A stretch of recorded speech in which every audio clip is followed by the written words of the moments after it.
Estaba en las asociaciones ganaderas, muchas veces, esta facultad, que es una facultad del Estado mexicano. En algunos lados funciona bien, en otros no. Entonces, ahí donde no funcionaba, particularmente en Chiapas, donde hay mucho ganado que entra de Centroamérica, que no necesariamente tiene todas las condiciones, pues ahí ya la Secretaría está garantizando pues que se revise bien el ganado. Y por otro lado, como bien dice Julio, estaba terciarizado un montón de servicios y ahora pues está asumiendo nuevamente el control. Entonces es muy importante esa labor que se está haciendo para recuperar a Senacica y sus funciones. ¿Se están contemplando nuevos lineamientos justamente para las asociaciones? También, sí. De acuerdo, gracias. Y pasando a otro tema, también se nos puede… Sobre el jitomate, es importante que se conozca esto. No se notificó al gobierno mexicano, ni a través de la Secretaría de Relaciones Exteriores, ni a través de la Secretaría de Economía, ni a través de la Secretaría de Agricultura. Se notificó a abogados de los productores de jitomate en Estados Unidos. O sea, eso está mal. En todo caso, tendrían que haber notificado al gobierno de México también. Entonces, son 90 días, como bien dice el secretario, el jitomate principalmente de Sinaloa, aunque también de otros estados, se exporta a Estados Unidos y es una exportación que viene de hace mucho tiempo. Se quejan algunos productores de Estados Unidos de que el precio del jitomate mexicano es más bajo, cuando pues es el precio de producción, sencillamente, al que se está vendiendo. No hay nada de que el Estado esté subsidiando para que, cosa que al revés se ocurre. Entonces no hay ningún dumping que haga el jitomate o los productores de jitomate mexicano para exportar el jitomate. Ahora, como bien dice Julio, no hay sustituto al jitomate mexicano en Estados Unidos.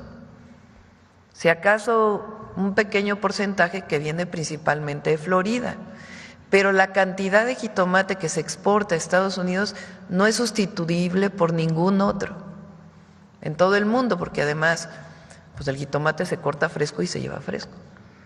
Entonces, muy poco tiempo el que pasa de que va de Sinaloa, por ejemplo, a Estados Unidos. Entonces, no hay sustituto. Entonces, en el caso de que no creemos que ocurra, porque son 90 días, ya este proceso se ha hecho muchas veces y siempre ha ganado México. Entonces, pero en el caso incluso de que llegara a aplicarse esta sanción, de todas maneras el jitomate mexicano seguiría exportándose a Estados Unidos porque no tiene sustituto. El principal problema que habría es que serían más caros los jitomates en Estados Unidos. Entonces, ese es por un lado. Y por otro lado, como bien dice Julio, hay otros procesos activos que no tienen que ver con la llegada del presidente Trump, sino que vienen desde hace tiempo, particularmente para el pollo y para el cerdo, donde los productores mexicanos se han quejado de que el que viene de Estados Unidos, pues ahí sí hay dumping, o sea, se está subsidiando el precio y se está vendiendo más barato en México. Son como ejemplos de lo que normalmente ocurre en estos procesos. De todas maneras, México siempre tiene esa posibilidad de aplicar esta sanción en el caso del pollo o en el caso del procedimiento del cerdo que se está llevando. Okay. O de la carne de cerdo, más bien. ¿Y las negociaciones ya se buscó contacto con el secretario? Apenas ayer fue notificado. Y repito, ni siquiera hemos sido notificados como gobierno. Se notificó a los productores a través de una firma de abogados que tiene una sede en Estados Unidos. Entonces, pues estamos esperando también pues que se notifique al gobierno de México y de todas maneras el secretario Julio tiene conversaciones, aprovecho de una vez para decirlo, sobre el tema del agua con su homóloga en los Estados Unidos. Hay una mesa de trabajo donde está Relaciones Exteriores, SILA, que es el área especial para ver lo del Tratado de 1944, ¿Y quién más está ahí? Conagua y la secretaria de Medio Ambiente. Es falsa ahora sí que mentira, como dice el detector, lo que dice hoy Reforma, de que ahora estamos cediendo a lo que dice Estados Unidos. Mentira. O lo que dice Milenio hoy, porque también hay que decirlo, porque se niegan Tamaulipas, Chihuahua y Coahuila a entregar agua a Estados Unidos. Hay un tratado de 1944 donde Estados Unidos da agua y México da agua. México en los últimos años no ha dado la cantidad de agua del tratado porque ha habido sequía, pues porque sencillamente no hay agua.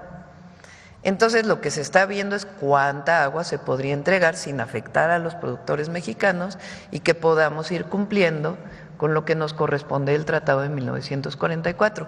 Se está en diálogo con el gobernador de Tamaulipas, con el gobernador de Coahuila y con la gobernadora de Chihuahua, para que pues, sea un acuerdo conjunto para poder ver cuánta agua realmente se puede entregar a partir de lo que debe México de agua, sin afectar a los productores mexicanos, pero al mismo tiempo cumpliendo con el Tratado de 1944. Entonces es falso que se está cediendo de más o que no hay acuerdo con los gobernadores. Hoy todavía hay reuniones con el gobernador de Coahuila, en la tarde con la gobernadora de Chihuahua. Entonces pues, es parte de la relación binacional que hay con los Estados Unidos. ¿Y pudiera adelantarnos cuáles son algunas de las acciones que se están contemplando justamente para… Se están trabajando con el gobierno de Estados Unidos. Una parte es lo que se puede entregar ahora del agua que hay y otra parte es de acuerdo a la cantidad de agua que vaya a caer en las presas este año, dependiendo de la temporada de lluvia. Y bueno, pasando a otro tema, Presidenta, aprovechando también la presencia del Gabinete de Salud, si pueden actualizarnos cómo va el caso de Birmex, saber si ya se han iniciado cuántas denuncias o procedimientos contra las personas que fueron pues señaladas. Ya adelantaba la semana pasada que se removió al equipo directivo, saber si se han identificado más involucrados en el sobrecosto de las claves de medicamentos. Está haciendo la investigación la Secretaría Anticorrupción y de Buen Gobierno. El objetivo primero es que todos los medicamentos sean adquiridos de quien produce los medicamentos, los insumos médicos, los reactivos. Lo segundo es que sea al precio correcto y lo tercero pues es que sea lo más rápido posible para que pueda haber los medicamentos en los centros de salud y hospitales que ya se están entregando, por cierto, ya se están entregando. Y la secretaria Buenrostro pues está haciendo su trabajo para poder cancelar aquellos contratos que estaban a sobrecosto o que no correspondían a las empresas que deberían de haber entregado, que fueran productoras, y por otro lado, pues el trabajo intenso que están haciendo las instituciones para ahora que ya se modificó la ley de adquisiciones, la mayoría de las compras puedan hacerse a través de subasta inversa, las que faltan, las que han sido o van a ser canceladas. Entonces, subasta inversa es más rápido. Subasta inversa es que están los que producen, ofrecen un precio y una calidad específica y frente a las instituciones, principalmente Birmex, o en caso de que alguna institución compre directamente, se consigue el mejor precio, la mejor calidad, sin necesidad de tanto tiempo de licitaciones que a veces pues impiden que lleguen los medicamentos a tiempo. Nada más para precisar, ¿se estarían descartando las empresas involucradas en el sobrecosto o se estarían considerando en este procedimiento? No, en esos casos o hay inhabilitación de la empresa, o sea que ya nunca más va a poder ser contratado el medicamento con esa empresa, o hay la multa que corresponde, pues sencillamente se cancela el contrato. Ok, y dentro de la investigación también preguntar si se estarían tomando en cuenta los antecedentes que tiene Birmex en anomalías, sobre todo los identificados por la Auditoría Superior de la Federación, al menos en el último resultado de la cuenta pública, pues ya advertía sobre irregularidades en mal seguimiento de los contratos, no tenía pruebas documentales. Eso lo tiene que informar la secretaria. Yo informo lo que vemos en las reuniones, lo que ella informa, pero no estoy personalmente involucrada en un proceso de sanción. Eso tiene su área técnica y su área de definición que lo lleva la Secretaría Anticorrupción. De acuerdo. Pasando a otro tema, Presidenta, trabajadores de algunas pequeñas y medianas empresas involucradas en la construcción del Tren Maya han comenzado a presentar quejas porque hay como un retraso en los pagos por parte de ICA y que esto podría poner en riesgo pues el pago que ellos están pendientes de recibir. Entonces, pues han hecho como estas protestas o denuncias porque justamente pues el retraso pone en peligro primero pues sus ingresos y también a estas algunas de las empresas que colaboraron en el proyecto. Entonces, a ver si tiene información usted al respecto. Los pagos están a tiempo del Tren Maya y depende de cada una de las empresas, si subcontrató para algún área otra empresa, su pago. Ahora, todas tienen que haber cumplido, ¿verdad? Porque no, a lo mejor una empresa no cumplió y entonces pues no se le puede pagar, pero están al corriente los pagos.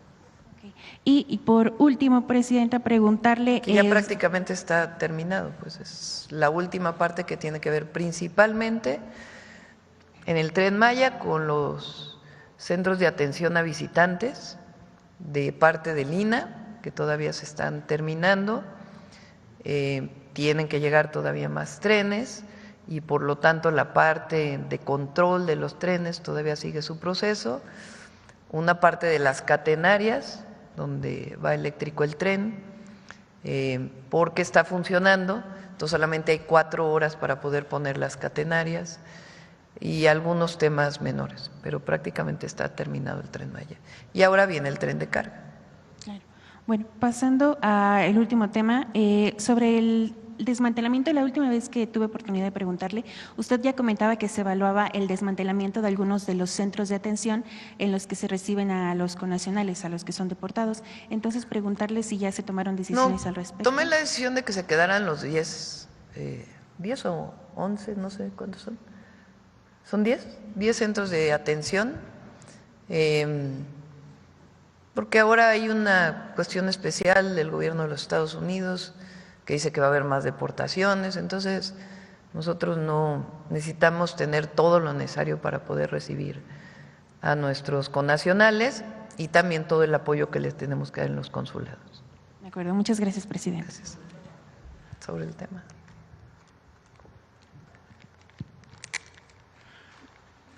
Hola, muy buenos días, Presidenta. Soy César Huerta de la revista Polemón. Para comenzar, preguntarle a la Secretaria del Bienestar, Diana Montiel, sobre el programa de salud casa por casa, ¿cuándo estará listo el censo para ya poder echar a andar el programa? Presidenta.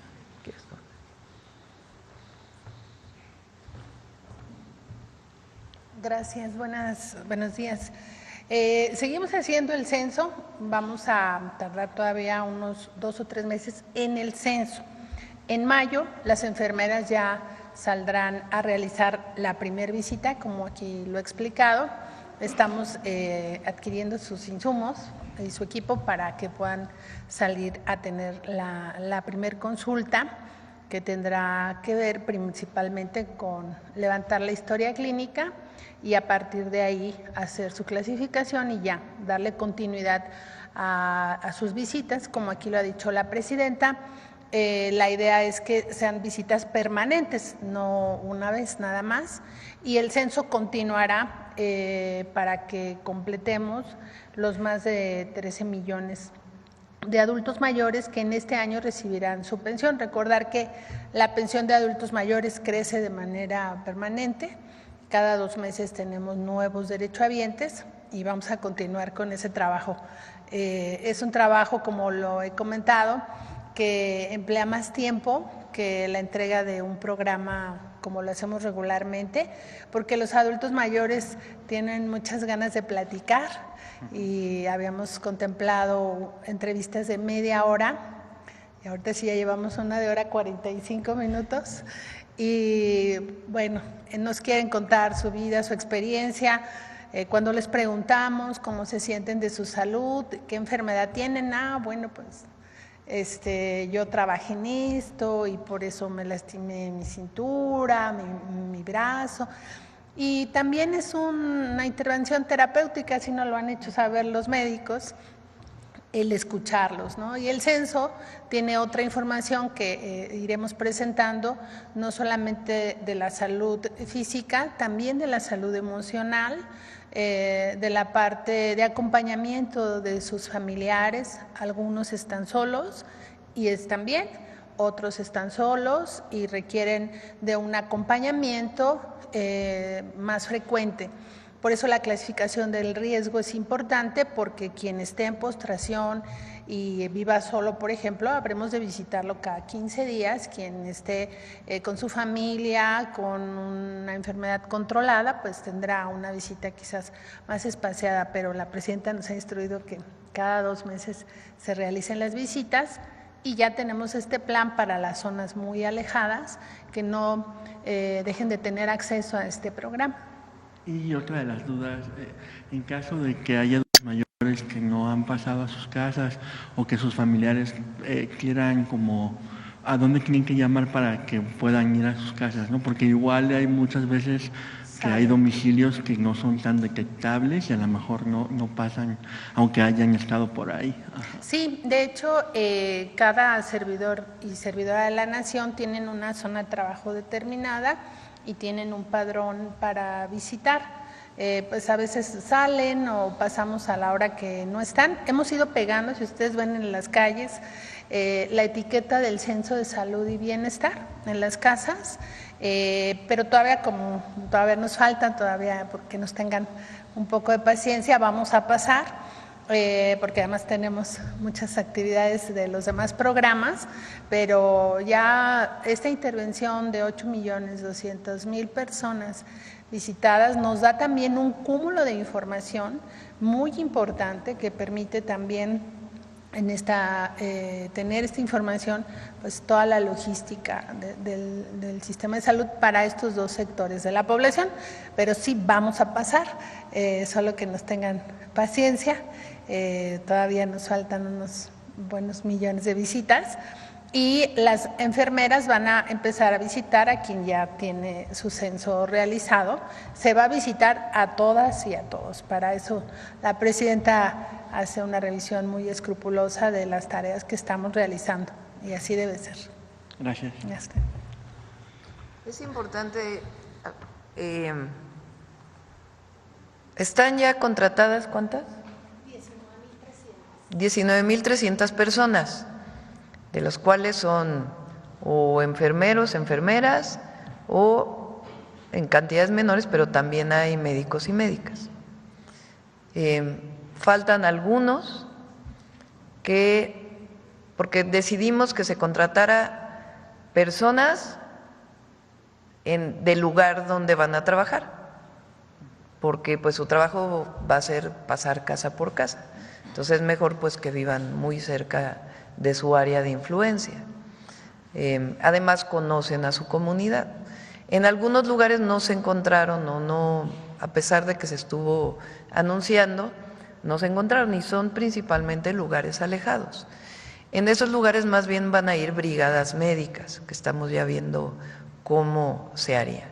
Por ejemplo, en la Sierra Tarahumara o en algunos otros lugares de grandes distancias donde no se encontró una enfermera que pudiera tener su área de influencia. Entonces eso es por un lado. ¿Qué llevan? Llevan una tableta en donde está el expediente clínico o van a levantar el expediente clínico de cada persona. ¿Qué más llevan? A partir del 1 de mayo, bueno, el 2 de mayo, porque el 1 no se trabaja, el 2 de mayo van a llevar una mochila con rueditas, ya las vimos, donde llevan pues su estetoscopio para medir la presión, para poder tomar el azúcar en la sangre, más, bueno, todo lo que los médicos determinen, llevan un equipo. Entonces ahí es que van a levantar el expediente clínico de la persona. Ellas van a tener contacto con médicos de la Secretaría de Salud o ellos, de tal manera que si encuentran que alguien tiene presión alta, se le pueda medicar en coordinación con los médicos. Si ven que la presión es muy alta, pues ya lo llevarán al centro de salud para poder pues mantener, si es necesario, la medicación y evitar pues que llegue a condiciones más extremas si tienen, por ejemplo, hipertensión. Bueno, ¿dónde van a comprar esos medicamentos? ¿Dónde van a adquirir, no comprar? ¿Dónde van a adquirir esos medicamentos? Puede ser en el centro de salud que les corresponda, o va a haber un número determinado de medicamentos para las enfermedades crónicas principales que van a estar o en las tiendas de bienestar o cerca de los bancos de bienestar o en algún lugar cercano a su domicilio donde puedan ir a recoger sus medicamentos gratuitos, adultos mayores y personas con discapacidad. Ese es el programa completo.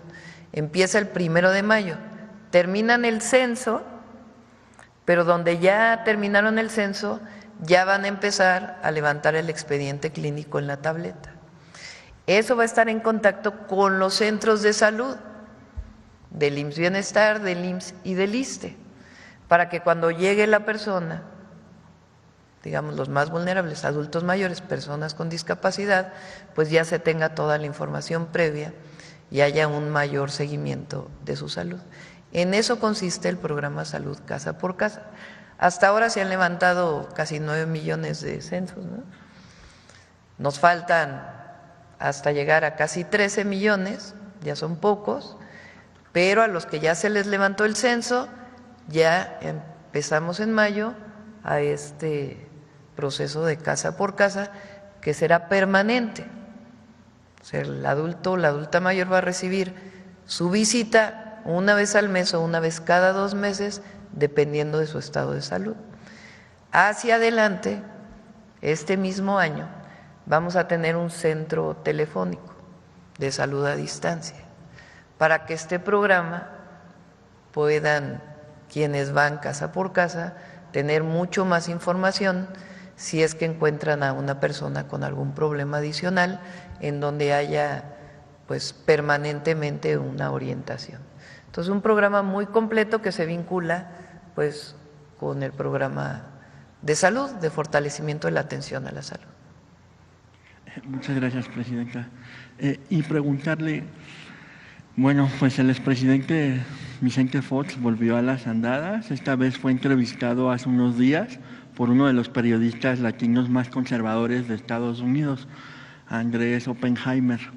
Y ahí, entre varias mentiras y disparates, dijo que usted aquí en la mañanera usa un teleprompter que tiene oculto en su podium.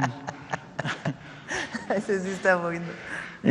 También no dijo que usted está engañando a los mexicanos y que no basan sus decisiones en análisis, sino en lo que le dice el presidente López Obrador. ¿Qué piensa de este tipo de declaraciones? Pues es que imagínense, Fox le dijo a las mujeres lavadoras de 2 patas, pues no tiene, no tiene la posibilidad, o sea, no cabe en su tamaño. El pensar que una mujer pueda pensar. Y eso es el conservadurismo, porque son muy hipócritas, porque ellos son los que se visten de feministas. Ellas y ellos se visten de feministas y nunca levantaron la voz cuando Diego Fernández de Ceballos dijo el viejerío, o cuando Vicente Fox nos dijo lavadoras de 2 patas. Entonces, claro, imagínense, teleprompter. Y bueno, presidenta, también… Además, pues, digo, la verdad, bueno, ya ni para qué digo. Dígalo, presidenta. Sí. Bueno, no fue Fox quien dijo que era una bola de flojos los adultos mayores. Eso, sí. Pues imagínense, o sea, ¿a dónde? ¿Cuál es la perspectiva que tiene del mundo, de la vida de las personas, de las mujeres, de los adultos mayores? No, que siga hablando, que siga hablando. Y bueno, presidenta, también esta narrativa ha cambiado ahora, porque pues bueno, al inicio de su mandato muchos comentócratas de derecha estuvieron repitiendo hasta el cansancio y con un claro tufo machista también, que detrás de usted y de toda decisión que toma está el expresidente López Obrador. Sin embargo, ahora estas campañas ya también dieron un vuelco, y al menos en ciertos personajes.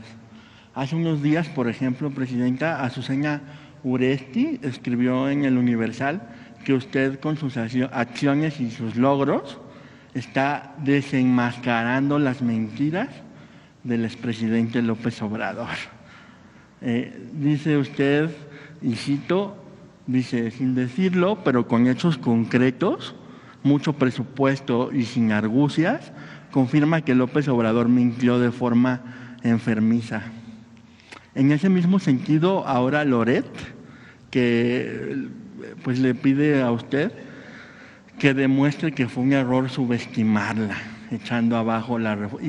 O sea, que puede hacer... ¿Cómo que dijo Loret? Loret dice que... La verdad, ahora sí que no... Que usted puede demostrar que fue un error subestimarla, echando abajo la reforma judicial. O sea, que si usted la echa abajo esta reforma, va a poder demostrar que fue un error subestimarla con esta narrativa de que pues el presidente López Obrador ahora usted está en contra de él. Pues, ¿qué piensa de estos discursos que buscan sembrar una división entre los liderazgos de la 4T y establecer que no hay una sola transformación? ¿Es verdad que usted está desenmascarando a López Obrador, como dice Azucena? Lo que no, fíjense, la transición entre el gobierno del presidente López Obrador y su servidora ha sido la transición más tersa que ha habido. Incluso en los gobiernos del PRI, de la dictadura perfecta nombrada por Vargas Llosa, el presidente que llegaba quería distinguirse del anterior. Todavía había esta idea en su momento de que solo había planes sexenales, que no había continuidad en proyectos, se criticaba mucho por eso. Pero aquí no, porque no hay necesidad. Es muy insegura la persona que cree que hablando mal del anterior se va a fortalecer. Primero, no hay ruptura, al contrario, hay continuidad y a mucha honra y a mucho orgullo. Es un mismo proyecto de nación que erradica la corrupción y que separa el poder político del poder económico y que gobierna para el pueblo. Ahora, pues López Obrador es López Obrador y Claudia Sheinbaum pues es Claudia Sheinbaum. Y cada uno también le damos una fuerza a ciertos temas y a otros. Pero el proyecto, los principios, las causas, el movimiento del que venimos es el mismo.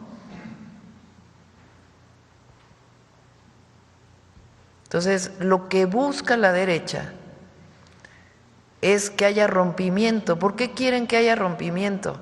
Pues porque debilitan al movimiento. Y eso no lo van a lograr nunca. Primero, porque lo hago por convicción.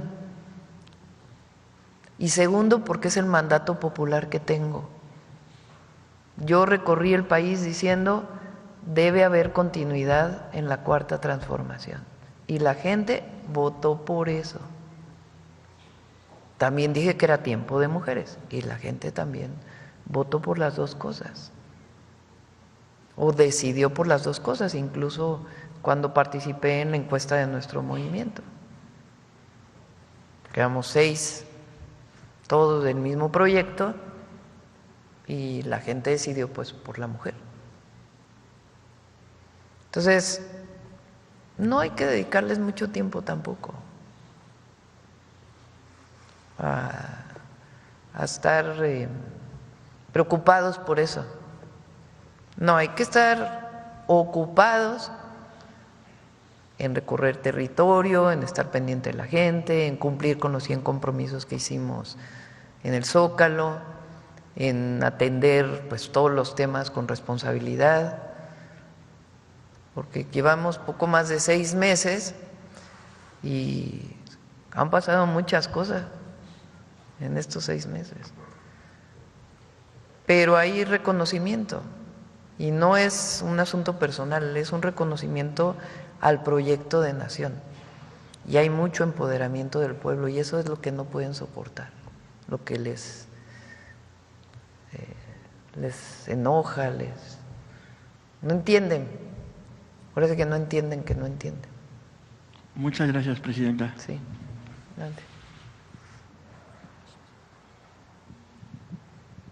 Gracias, presidenta. Buenos días. Nancy Flores, de la revista Contralínea. Buenos días a todas y a todos. Presidente, hemos dado seguimiento a su programa justamente de limpieza de corrupción de las aduanas. Hemos encontrado en la revista Contralínea que un punto vulnerable son los recintos fiscalizados estratégicos. Estos operan dentro de las propias aduanas, pero son pues como una especie de aduanas privadas, son operadas por particulares. Aquí lo que hemos encontrado es que muchos de ellos abusan de lo que se conoce como el derecho a la inviolabilidad de la correspondencia, es decir, como si sus cargamentos, que son muy grandes, se pudieran comparar con las cartas de antes, que se escribían pues en papel y se enviaban.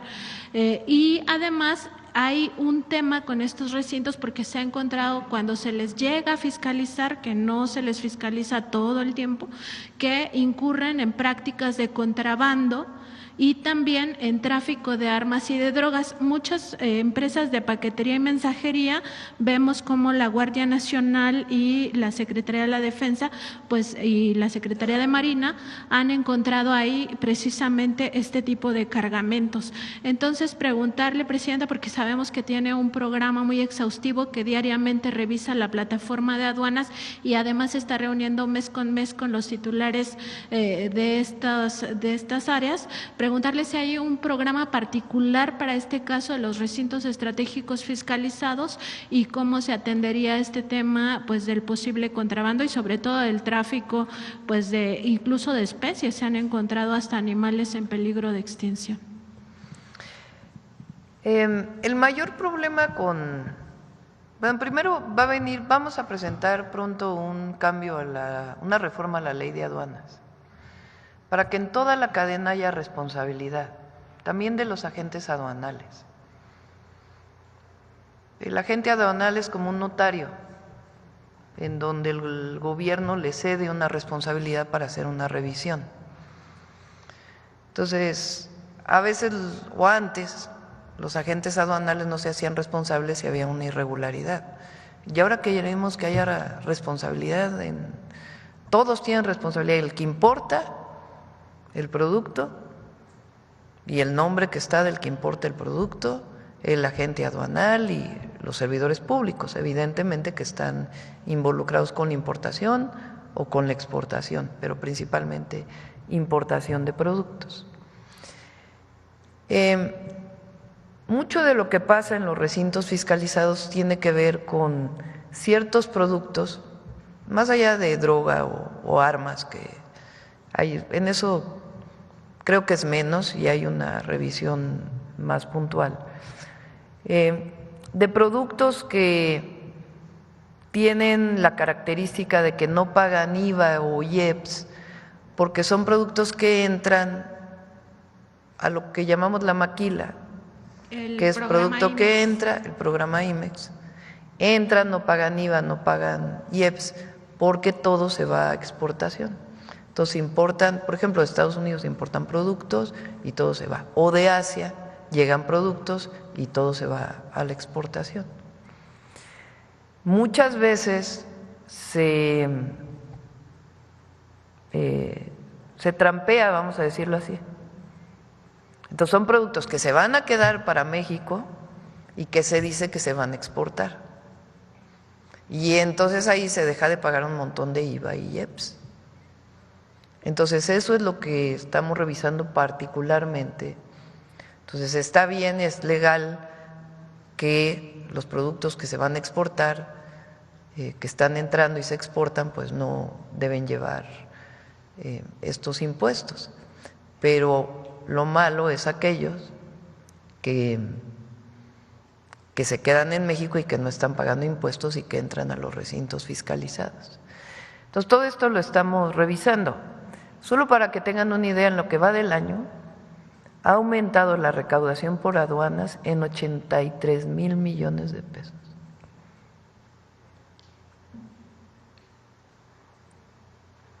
$83,000 millones de la revisión que estamos haciendo permanente. Entonces, si recuerdan, yo decía en campaña que todavía había mucho, y eso que el presidente López Obrador aumentó la recaudación de aduanas en 250,000 millones de pesos.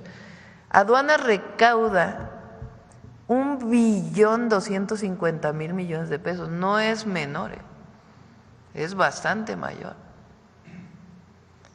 Y nosotros en lo que va del año hemos aumentado 83,000 millones de pesos adicionales y todavía nos falta por revisar.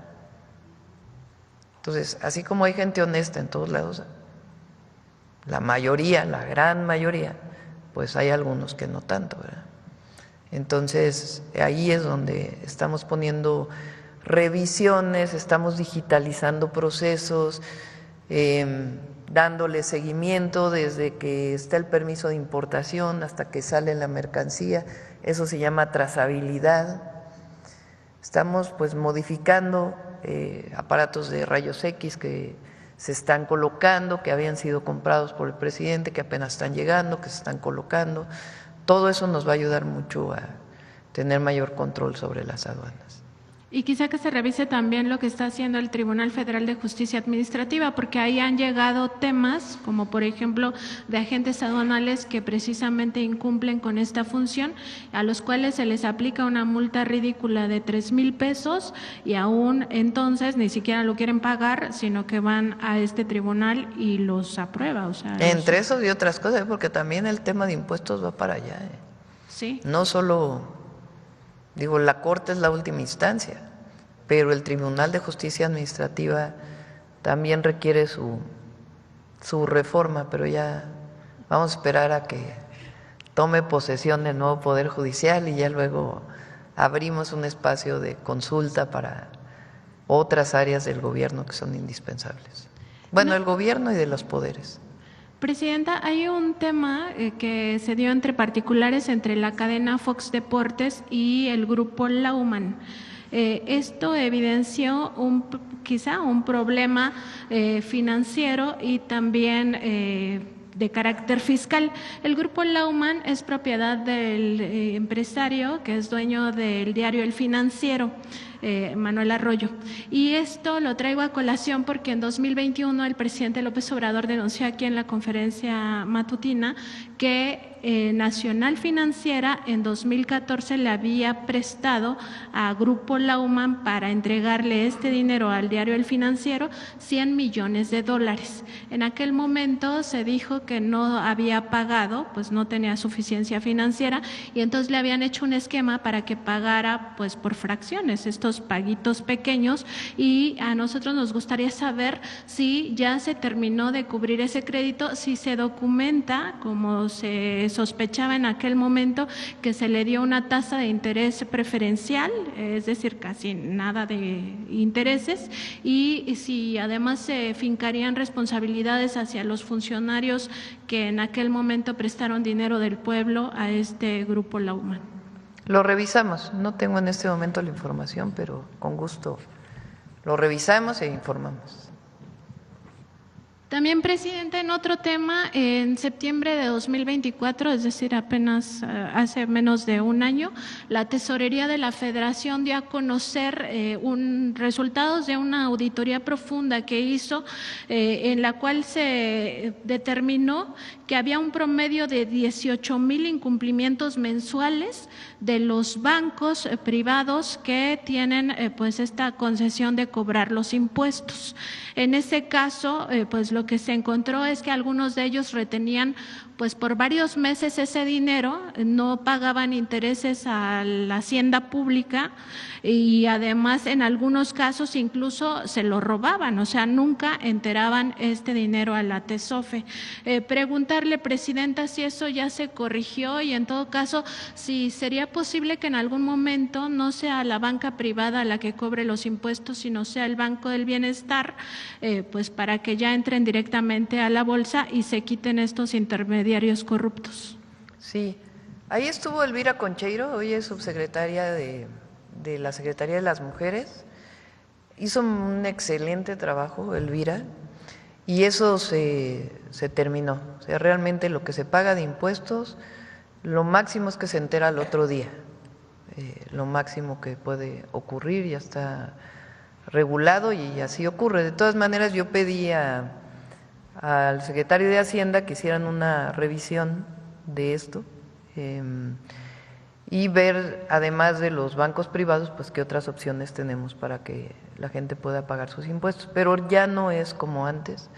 Hubo algunos bancos que ya no participan, lo puedo decir, Banco Azteca ya no participa como parte de la tesorería, y hay otros bancos que sí participan. Pero ya no hay este problema de que ya no hay este problema de que jineteaban como sudaban, también se dice así, el dinero y se quedaban con los intereses. Ya no, eso Elvira fue quien puso orden ahí y ahora está otro compañero que viene trabajando con nosotros desde la ciudad y también pues tiene la instrucción de hacer lo mismo. En otro tema, Presidenta, también usted había dicho en una conferencia que se estaba revisando el tema de los sueldos y prestaciones que se le paga a embajadores y cónsules, porque hay pues algunos que, bueno, varios que ganan más que usted. Preguntarle cómo va ese asunto, sobre todo si se tiene en cuenta que hay un estudio de la OCDE donde se demuestra que ellos no solo ganan más que la presidenta de la República, sino incluso más que altos ejecutivos de transnacionales e incluso gobernantes de los países donde ellos radican, porque un poco la idea de estos altos salarios es que la vida en el extranjero es muy cara, pero se demuestra que no y que sí ganan mucho más que la media nacional de los lugares donde están radicados, sobre todo, por ejemplo, el caso de la Embajada de Japón, y pues que incluso más que altos ejecutivos de transnacionales o los propios gobernantes. Preguntarle cómo va ese asunto, si se ha avanzado, si se ha hecho una revisión así tan puntual y pues cuándo se podría tener ya Podemos presentar aquí cuánto… ya se hizo desde el gobierno de López Obrador una revisión incluso de los gastos de las embajadas. En algunos casos, pues en efecto sí tiene que ver con que pues se requieren más recursos para poder vivir en cierto lugar. Se ha hecho una revisión, entonces aquí podemos presentar y estamos haciendo una revisión en general pues de todo el gobierno, pero particularmente en relaciones exteriores, porque hay recursos que sí requieren, por ejemplo, los consulados requieren recursos, ellos tienen incluso personas que son contratadas del lugar, que viven del lugar, muchas veces paisanos o que tienen la doble nacionalidad, que les ayudan a desarrollar distintas actividades, los propios recursos que ingresan son utilizados, eso pues se hizo una revisión y ya está regularizado. Pero podemos presentar aquí cuánto gana cada embajador. Y por último, Presidenta, preguntarle, el sexenio pasado la Unidad de Inteligencia Financiera dio seguimiento a las transferencias millonarias que hizo en su momento el expresidente Enrique Peña Nieto. Incluso se documentó pues casos de dinero que no se pudo pues corroborar el origen, lo que podría significar operaciones con recursos de procedencia ilícita. A partir de esa investigación que se dio a conocer también en la conferencia matutina en su momento, la Unidad de Inteligencia Financiera presentó una denuncia ante la Fiscalía General de la República. preguntar si se tiene algún avance de este caso, si le han informado algo o si su gobierno podría pues pedir qué ha pasado con ese tema. Preguntamos a Pablo para ver cómo va. Gracias, presidenta. Gracias. A ver acá. Hola, ¿qué tal, presidenta? Muy buenos días a todos. Arturo Rojas, del diario El Economista. Hoy publicamos un texto en el que, según datos del en el proyecto Migrantes Desaparecidos de la Organización Internacional para las Migraciones, en lo que va del año se han registrado por lo menos 41 muertes de migrantes en la frontera con Estados Unidos. Me gustaría conocer cuál es su valoración sobre estas cifras y qué acciones concretas está realizando su gobierno para prevenir más decesos de este tipo. Pues tendría que ver exactamente de qué casos se está hablando y en qué época ocurrieron, antes de… Pero lo que es cierto pues es que hay una vigilancia mayor y el programa de atención a migrantes y otras nacionalidades que pasan por México para llegar a Estados Unidos es un programa que tiene un sentido humanista. Entonces se ha trabajado mucho en eso y ahora pues hay mucho menos migración hacia la frontera norte. Pero habría que ver estos 41 casos de qué se trata antes de poder emitir una opinión. Como segunda pregunta, organizaciones de la sociedad civil y víctimas han calificado como un mensaje de impunidad y de justicia selectiva la suspensión condicional del proceso penal que se le dio al comisionado del Instituto Nacional de Migración, Francisco Garduño, con respecto a lo del incendio en la estación migratoria de Ciudad Juárez. Me gustaría conocer qué opinión le merece esta resolución judicial y qué mensaje le podría enviar a las víctimas. Pues que las estamos atendiendo, siempre. Y que el caso de Francisco Garduño pues fue un proceso legal. Y a las víctimas siempre las vamos a atender. Y como última pregunta, me gustaría conocer si nos podría dar más detalles de cómo va esta transición del instituto, si ya hay alguna fecha estimada para que Sergio Salomón tome la titularidad del mismo o para que se publiquen datos recientes. Sí, ya recientes. A partir del 1 de mayo entra Sergio Salomón. Fue importante todo este proceso de transición. Ustedes saben que uno de los temas pues relevantes en la relación con Estados Unidos es el tema de la migración. Entonces fue un proceso hubo mucho diálogo con Estados Unidos al mero principio cuando llegó el presidente Trump. Entonces no queríamos que hubiera en ese momento la transición porque Garduño tiene mucha relación con su contraparte en Estados Unidos y también particularmente en Guatemala. Y ahí pues ya hubo un proceso, ya hubo capacitación, etcétera, y a partir del 1 de mayo entra Sergio Salomón. Muchas gracias, presidenta. Sí. Gracias, presidenta. Buenos días, gusto saludarla y saludar a todo su equipo. Bertalicia Galindo, Alcanzando el Conocimiento. Pues la semana pasada hubo 2 eventos del Poder Legislativo en donde se discutieron 2 temas relevantes para nuestro país. El primero es la ciencia abierta, hacer que la ciencia sea más accesible a toda la sociedad. Hay recomendaciones internacionales, en particular de la UNESCO, en donde se pide ver a la ciencia como un bien común, no como un bien privado, sino que debe estar al servicio de las personas y al desarrollo pues sostenible. En ese sentido, también se habló de un cambio en la manera en que se evalúa la ciencia. Si bien los artículos científicos son muy importantes, otras actividades que ayudan a resolver problemas sociales, pues también podrían ser considerados para una evaluación de la actividad científica. Usted ha dicho justamente desde su campaña que, bueno, pues usted quiere que la ciencia resuelva problemas de la sociedad. ¿Qué opina de esto?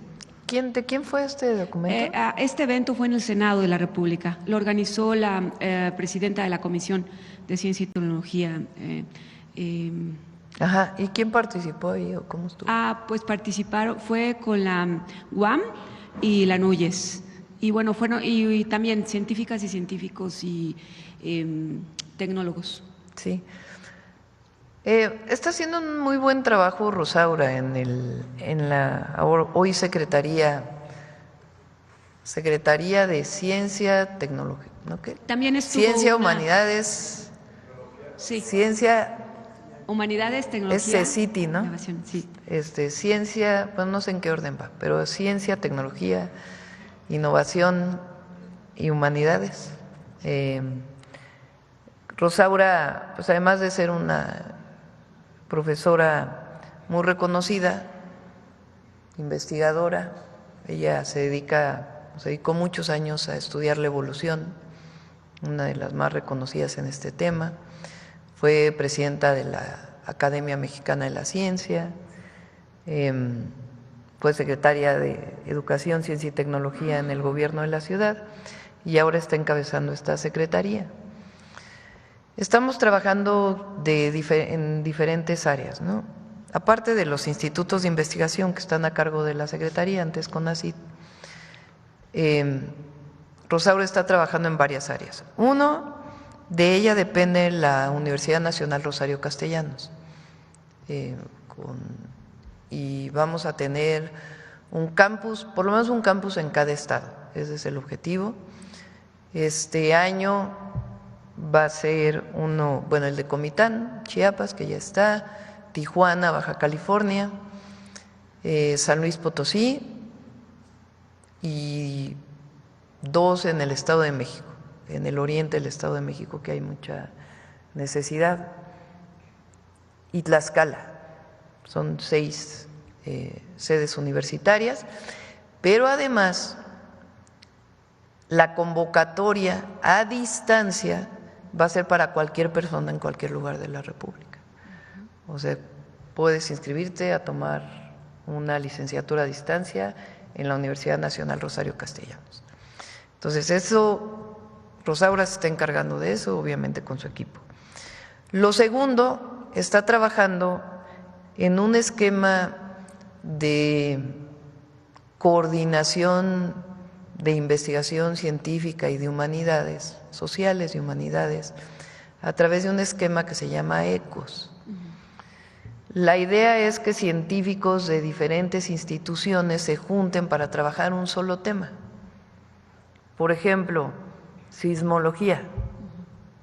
En México, que sabemos que el tema de los sismos es fundamental. Hay distintos grupos de investigación en distintos lugares del país que se dedican a este tema, se juntan y trabajan para poder desarrollar más conocimiento e investigación que nos permita conocer más este fenómeno y poder tener acciones preventivas. Huracanes. Se está trabajando igual con distintos grupos de investigación. Ahí hay un programa especial de desarrollo tecnológico para poner boyas de medición en el Pacífico, para poder tener más información previa a que llegue el huracán, para poder tomar medidas preventivas y además tener mayor conocimiento sobre el fenómeno. Por decir algo, medicina, con los institutos de investigación y otras áreas, el IMSS, etcétera, sobre distintas enfermedades. Entonces, ese es el segundo. El tercer tema, estamos trabajando sobre lo que anuncié durante los 100 puntos, el vehículo línea, el centro de diseño de semiconductores, los drones, o los aviones no tripulados para su desarrollo tecnológico en México, entre otras, el satélite, todo esto se está trabajando. Además, pues son los grupos de investigación y todo el trabajo que se está haciendo dentro de CONACYT para apoyar. Yo anuncié en el Plan México que íbamos a buscar más recursos para la ciencia y la tecnología y estamos en eso. Y si bien es cierto que las revistas de investigación científica internacionales son fundamentales, también es importante que se evalúe el conocimiento y el desarrollo de ciertos grupos de investigación por otros temas. Por ejemplo, yo muchos años, pues cuando fui investigadora del Instituto de Ingeniería de la UNAM, hacíamos el inventario de emisiones de gases de efecto invernadero para México, mi grupo de investigación que dirigía yo, vinculado con energía, y eso no se tomaba en cuenta en las evaluaciones académicas, pero pues a lo mejor era más importante que un artículo científico, ¿no? Entonces, bueno, todo eso lo está revisando Rosaura y vincular más a la ciencia y al desarrollo tecnológico con pues el desarrollo nacional. Gracias, presidenta. Pues en otro tema, el segundo tema que también se llevó en el Congreso fue en el Senado, perdón, en la Cámara de Diputados, el Congreso Internacional de Inteligencia Artificial, en donde se habló de la necesidad de que México cuente con una legislación moderna, ética, funcional, que respete los derechos humanos y fomente la innovación y que promueva el desarrollo económico y social. Y bueno, pues está, como todos lo sabemos, pues la inteligencia artificial está transformando todas las áreas. En ese sentido, ¿cómo vislumbra la legislación relacionada con la ciencia, con la inteligencia artificial, con la innovación, con el Plan México, y cómo esta legislación puede sentar las bases de un desarrollo científico de largo plazo? Porque, bueno, pues tengo entendido que también deberá cambiar la ley de la CECITI, también ajustarse a los nuevos rumbos de la inteligencia artificial. Vamos a dejarlo para otra mañanera porque es un gran tema. Lo que sí es que planteamos hacer el Laboratorio Nacional de Inteligencia Artificial. Se lo encargué a la Agencia Digital junto con la CECITI, en la idea también pues de que sean distintos investigadores de distintas áreas. Entonces ya lo vamos a presentar también, y la legislación pues es un tema siempre polémico en estos casos, pero sí se está trabajando en ello. Y bueno, pues y ya invitamos a los expertos para que hablen de inteligencia artificial. Y en este caso, si por ejemplo a los titulares, tanto el doctor Kersenovich de la Secretaría de Salud o el doctor Julio Verdegué, ¿van a ocupar la inteligencia artificial y a los científicos para más desarrollo? ¿Quieres contestar, David? Y luego Julio. David. A ver, la inteligencia artificial es un hecho muy interesante. Cuando salió la teoría de la relatividad hace muchos años con Einstein, aquellos físicos que no creyeron en eso se quedaron atrás. La inteligencia artificial es un hecho ya y la tenemos que incorporar en muchas de las actividades que desarrollamos. En el campo de la medicina en particular, tiene espacios de mucha oportunidad. Voy a mencionar alguno. Por ejemplo, en el análisis de rayos X, la inteligencia artificial da una gran ventaja en el desarrollo de diagnósticos adecuados. En el caso de cáncer, el análisis de las biopsias, también con inteligencia artificial, da grandes oportunidades de poder detectar en forma más precisa los algoritmos de tratamiento. Entonces sí es algo que contemplamos definitivamente en la construcción de algoritmos de diagnóstico y también en algoritmos de tratamiento y reconocimiento temprano. Pero si no incorporamos inteligencia artificial, nos vamos a ir quedando atrás. Por eso creo que es algo muy importante de incorporar en las distintas actividades. Gracias. Gracias. Gracias por la pregunta. Qué bueno que se está hablando de este tema. Mire, lo primero que quiero decir es que entre la Secretaría de Agricultura y Desarrollo Rural y la Secretaría de Ciencia, Humanidades, Tecnología e Innovación estamos trabajando muy estrechamente. Realmente hay una excelente relación, yo diría que prácticamente todas las semanas hay algún tipo de interacción. En términos de las aplicaciones de inteligencia artificial, las responsabilidades que nos tocan, pues son enormes. Por ejemplo, nosotros servimos a 2 millones de pequeños productores en todo México. La Secretaría de Agricultura tiene acceso a una licencia que nos permite tener imágenes en tiempo real de un satélite muy sofisticado. Si nosotros aplicamos eso con información además meteorológica, con inteligencia artificial, podríamos, si es un proyecto concreto, no es una idea, podríamos estarle mandando a todos estos 2 millones de agricultores, agricultoras, por ejemplo, avisos anticipados, es decir, cuidado, hay condiciones para que aparezca una determinada plaga en tu cultivo de tomate. ¿Te fijas? Con anticipación, porque vienen tales condiciones. Entonces hay muchísimas cosas que podemos hacer y que estamos trabajando para hacerlas, pero siempre muy de la mano de los equipos de la secretaria Rosaura Ruiz. Con permiso. Gracias. Gracias, presidenta. Y bueno, ¿qué piensa? Yo entiendo que no va a hablar sobre política exterior, sobre todo con su homólogo Donald Trump, pero ¿qué piensa de los embates que está haciendo contra universidades icónicas como Columbia y Harvard presupuestales, pues porque no están acatando sus instrucciones pues que atentan contra las libertades? Redujo presupuestos, un presupuesto impresionante a Harvard. 2,000 millones de dólares, algo así. Bueno, nosotros creemos en la educación y particularmente en la educación pública. Sí hay diferencias, ¿no? Allá desaparecieron el Departamento de Educación y nosotros fortalecemos no la burocracia de la Secretaría de Educación Pública, pero su fundamento y su propósito, que es el derecho a la educación. Entonces, pues claro que hay diferencias de visión. Ahora, es el presidente que eligió el pueblo de Estados Unidos, ¿no? Entonces, hay respeto, pero pues hay diferencias en la visión. Otro tema, en lo de la alimentación saludable, por una parte, pues se aplaude mucho esta política pública que se está haciendo en las escuelas, pero por otro lado, ¿habría manera que con las grandes empresas, los grandes corporativos que fabrican productos con altas cantidades de azúcar y de sodio, pudiera haber una legislación o algo que les pidiera al gobierno que hicieran productos más saludables? Pues hay etiquetas ahora, ¿no? La etiqueta pues muestra los contenidos de distinto tipo y se le deja al consumidor pues la decisión a partir de la etiqueta. En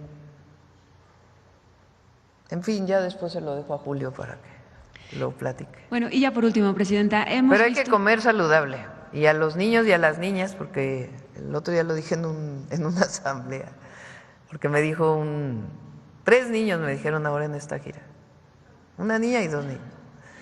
¿Por qué quitaste los dulces de las escuelas?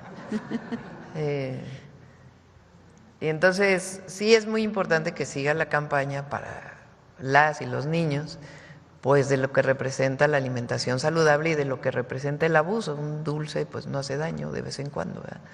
Pero estar comiendo permanentemente estas tanto azúcar como todos los contenidos que tienen, pues no es muy bueno para la salud. México lamentablemente es el primer lugar en obesidad infantil en el mundo, no sé si todavía.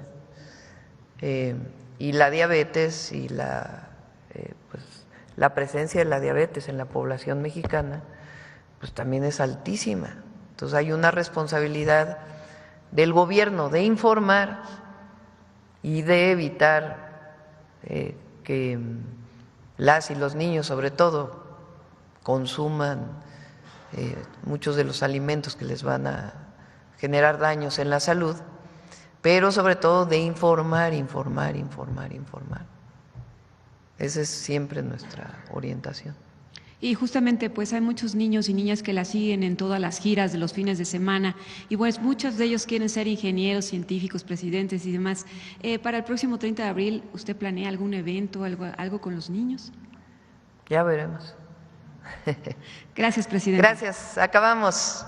Muchas gracias a todas y a todos. Buen día. ¿Sobre qué, perdón? Al registro civil que le hicieron y que incluso como ejemplo pusieron una acta de matrimonio de usted en las redes sociales y que dicen que está a la venta este registro civil. No lo vi. ¿El Gabinete de Seguridad no le informó nada al respecto? No lo vimos hoy, lo revisamos con todo gusto y mañana lo informamos. Gracias, buen día. ¿Qué pasó? ¿Cuál sería el arancel que se impondría al pollo por parte de México? Pero no es arancel, es una sanción que en todo caso está… Sí, pero está determinada desde antes, o sea, no… Nada más, por favor. Ya luego platicamos de eso, ya fue suficiente ahora. Gracias, buen día.